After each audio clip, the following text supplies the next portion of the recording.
আমার নবীর সঙ্গে নিজের আসল রূপে দেখা করেছেন। আসল রূপে দেখা করেছেন। হযরতে জিবরাইল আসল রূপে দেখা করেছেন, এই কথাটা বলার একটা উদ্দেশ্য আছে। সূরা নাজম কোরআনের মধ্যে এর বিশ্লেষণ খুব সুন্দরভাবে কানজুল ইমানে লেখা আছে, যেটা বাংলা শিক্ষিতরাও পড়ে বুঝতে পারবে। যখন আমি প্রথম ইমামতি শুরু করেছিলাম, আমার বয়স তখন হাবিবুরদের মতো এবং মুফতি পাস করিনি, তখন মাওলানা ডিগ্রি চলছে। আল্লাহ পাকের হুকুম, কিছু অভাব অনটন ছিল, জি হুজুর বলেন, তার জন্য ইমামতিও করবো, পড়াশোনাটা বজায় রাখবো, কবির কথা শুনে সেই সময় প্রায় 13 কিলোমিটার আপ ডাউন আমি সাইকেল নিয়ে যাতায়াত করতাম। 13 কিলোমিটার প্রতিদিন। মাদ্রাসা আসতাম, মাদ্রাসা ফেরত মসজিদ যেতাম। তো সেই মসজিদে থাকা অবস্থায় আমার যে মুক্তাদি, ওই মুক্তাদিদের মধ্যে কিন্তু একদিন প্রশ্ন উঠেছে। আর ওই মুক্তাদিকে প্রশ্নটা করেছে কিছু ফুরফুরা পন্থীর লোক, যারা ওয়াহাবি মতবাদের ওয়াহাবি মতামত যারা রাখে। ওরা প্রশ্ন করেছে যে মেরাজের রাত্রিতে তোমরা বলো যে নবী আল্লাহকে দেখেছে,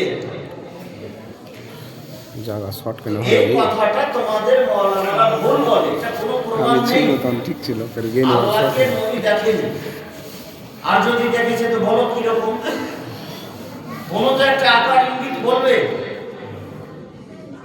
আমার মুক্তাদি যারা ছিল তারাও কিন্তু এডুকেটেড লোক, শিক্ষিত লোক, সেই সময়কালে তখন বিএ পাস, জি, এবং বিশাল পয়সাওয়ালা, খুব চালাক ব্যবসায়ী লোক।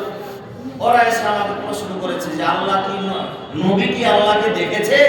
আমি বলি যে হ্যাঁ অবশ্যই, নবীজি আমার মেরাজের রাতে আল্লাহকে ডাইরেক্ট দেখেছে। সুবহানাল্লাহ, সুবহানাল্লাহ। এর মধ্যে কিন্তু একজন বলে দিল যে আপনাকে প্রমাণ করতে হবে যে আল্লাহকে দেখেছে। ইনশাআল্লাহ প্রমাণ করে দেবো, কিতাব নিয়ে। আমি তো কিতাবের ব্যবস্থা করতে শুরু করেছি, 2 দিন পার হয়েছে, তৃতীয় দিন বসবো ওকে নিয়ে। ওর মনের মধ্যে শুধু 15-16 যে কিতাব নিয়ে প্রমাণ করতে বলেছি, ইমাম সাহেব যে কি বলে আর না বলে। আমাকে বলছে অগ্রিবেশে করে কি দেখেছেন বলেন, কি প্রমাণ নিয়েছেন? আমি বলছি কি প্রমাণ? তোমার জন্য হলো সবারই সামনে তুমি আমাকে বলেছো কিতাব থেকে প্রমাণ করতে হবে, সবারই সামনে তোমাকে বলেছো। তো যারা হোক, খুব বেশি কিতাব নয়, আমি ডাইরেক্ট কোরআন থেকে প্রমাণটা করেছি। তো সেই কোরআনের মধ্যে প্রমাণ আল্লাহ তাবারক ওয়া তাআলা সূরা নাজমের মধ্যে বলছেন ফাকানা কাবা কাউসাইনি আও আদনা। মেরাজের রাত্রিতে আল্লাহর সঙ্গে এতটাই কাছাকাছি হয়েছিলেন আমার নবী যে একটা তীর ধনুকেরও ব্যবধান ছিল না। জোরে বলুন সুবহানাল্লাহ। এই জায়গাতে ওয়াহাবি মতবাদের যারা দেওবন্দি, ওয়াহাবি, লামুজহাবি, কাদিয়ানি, আরো বিভিন্ন ফিরকা, তারা বলে থাকে যে আল্লাহর নবী মেরাজের রাত্রিতে সিদরাতুল মুনতাহায় জিবরাইলকে তার আসল চেহারায় দেখেছিল, আল্লাহকে দেখেনি। তো সেই প্রশ্নের উত্তরে এই কথা যে আল্লাহর নবী জিবরাইলকে দুনিয়াতে বেশ কয়েকবার তার আসল চেহারায় দেখেছেন। সুবহানাল্লাহ। দুনিয়াতে জিবরাইলকে যদি তার আসল চেহারায় দেখে থাকেন, তো সিদরাতুল মুনতাহায় যাওয়ার কি দরকার আছে? কি প্রয়োজন? আপনাদের গ্রামে এখন প্রেজেন্ট আমি আছি, আমার সঙ্গে দৈনিক 5 বার মুসাল্লিদের দেখা হচ্ছে, এখানে দেখা হচ্ছে। এখানে কোনো একটা প্রশ্ন না করে যদি কেউ বলে যে আপনার বাড়ি যে আপনাকে প্রশ্নটা করবে, তাহলে বোকামো হবে না। কি দরকার আছে বাড়ি যাওয়া? 50 কিলোমিটার দূর যে আমাকে ওখানে প্রশ্ন করবে।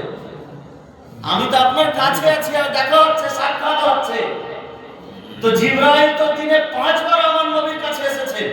যুদ্ধের ময়দানে আমার নবী জিবরাইল এসে উপস্থিত, মক্কায় আমার নবী জিবরাইল এসে উপস্থিত, তায়েফের ময়দানে আমার নবী জিবরাইল এসে উপস্থিত, এমনকি মদিনার মাটিতে হযরত আম্মা আয়েশা সিদ্দিকা রাদিয়াল্লাহু তাআলা আনহার হুজরা মুবারাকে আমার নবী আছেন। হযরত জিবরাইল আয়াত নিয়ে সেইখানে এসে উপস্থিত হয়ে গেছেন। জয় বলুন সুবহানাল্লাহ।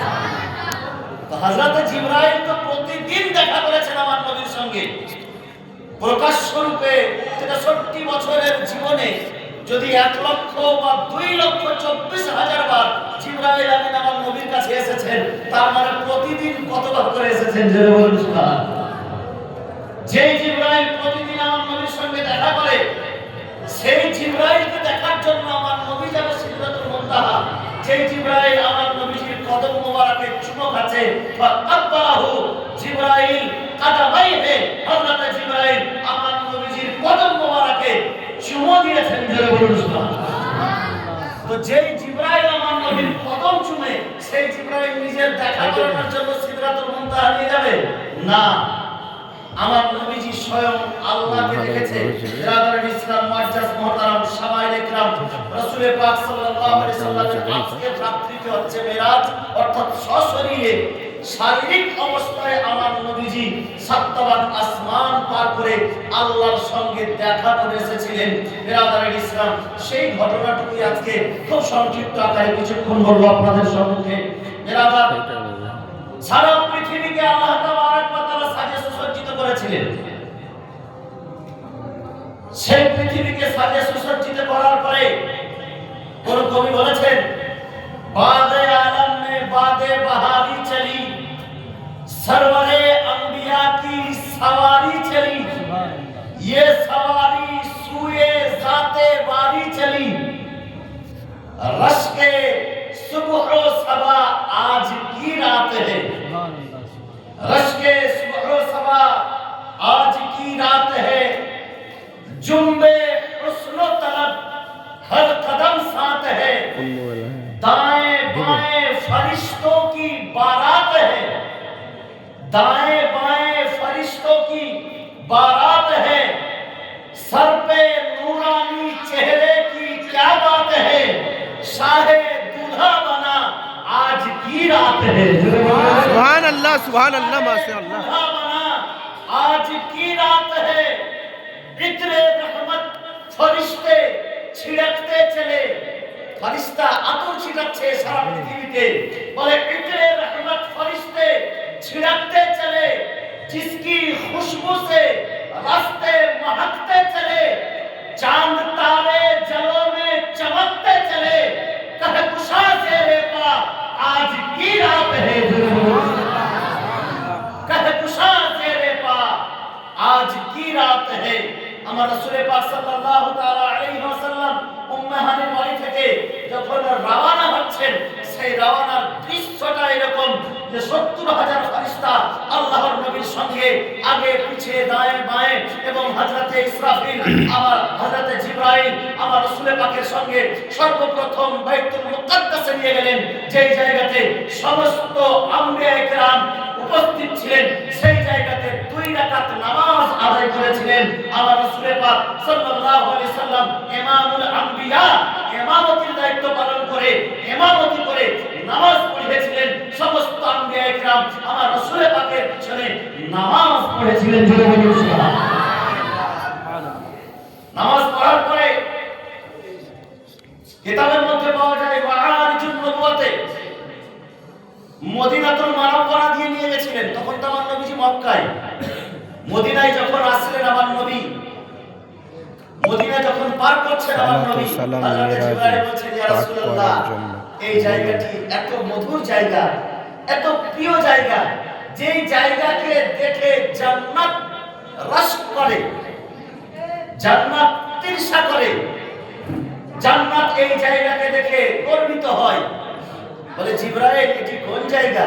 বলে, ইয়া রাসূলুল্লাহ, এটি সেই জায়গা যে জায়গাতে আপনি মক্কা থেকে হিজরত করে আসবেন, এটির নাম হচ্ছে মদিনা। জোরে বলুন সুবহানাল্লাহ। আমার নবীজি সেই জায়গায় মদিনাতেও 2 রাকাত নামাজ আদায় করেছিলেন। আল্লাহু আকবার। হযরতে জিবরাইল ফেরেশতাদের সর্দার, ফেরেশতাদের লিডার আমার রাসূল পাক সাল্লাল্লাহু তাআলা আলাইহি ওয়াসাল্লামকে মিরাজ নিয়ে যাচ্ছেন। মিরাজের বর্ণনা অনেক আছে, আমি একটু সংক্ষিপ্ত আকারে নিয়ে যাচ্ছি। হযরতে জিবরাইল নিয়ে যাচ্ছেন সেই রাস্তাতে হযরতে মুসা নবী আলাইহিস সালামের কবর মোবারক, মুসা নবীর কবর যখন আমার নবীজি পার করছেন, তো পার করার সময় দেখছেন যে হযরতে মুসা কালিমুল্লাহ কবরের মধ্যে নামাজ আদায় করছেন। মেরাজের হাদিস